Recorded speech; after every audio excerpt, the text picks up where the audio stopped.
Welcome, storytellers, to another journey into an ancient tale. Tonight, we step back into a world of empire and a king's fatal mistake. To uncover the mystery of the writing on the wall, our story begins in magnificent Babylon under young, arrogant King Belshazzar. He was hosting a grand feast, a spectacle of wealth and power. Thousands of his lords and wives gathered in a hall dripping with gold, indulging in food and wine. The king, fueled by drink, felt invincible. But his arrogance reached a peak that night.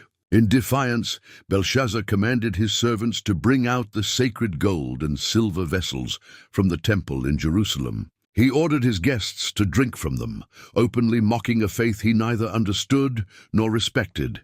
Then the celebration froze. A hush fell. Above the king, on the plaster wall, something impossible began to appear. A disembodied hand, fingers slowly emerging from the stone, began to write. Not in their language, but in a divine, terrifying script. Belshazzar, the invincible king, turned white.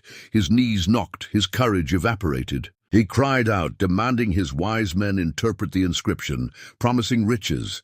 One by one, they failed. The writing remained, a silent, terrifying judgment. As despair gripped the palace, an elderly woman, the queen mother, entered. She was a woman of wisdom, reminding Belshazzar of a man who served his grandfather. Filled with the spirit of the holy gods, Daniel, she explained, had a supernatural gift for interpreting mysteries. So Daniel was summoned. He stood before the trembling king, unimpressed by the offered rewards. With calm authority, he first reminded Belshazzar of his grandfather Nebuchadnezzar's pride and fall.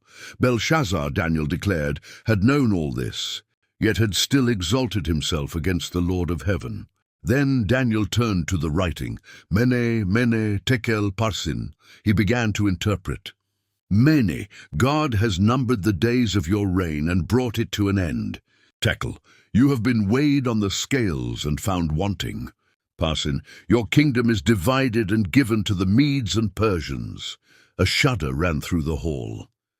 That very night, the prophecy unfolded with chilling precision. While Belshazzar remained in his palace, the Medes and Persians, led by King Darius, took Babylon. Belshazzar, the proud king who dared to defy God, was slain. And so an empire fell, not with a roar, but with a whisper written on a wall.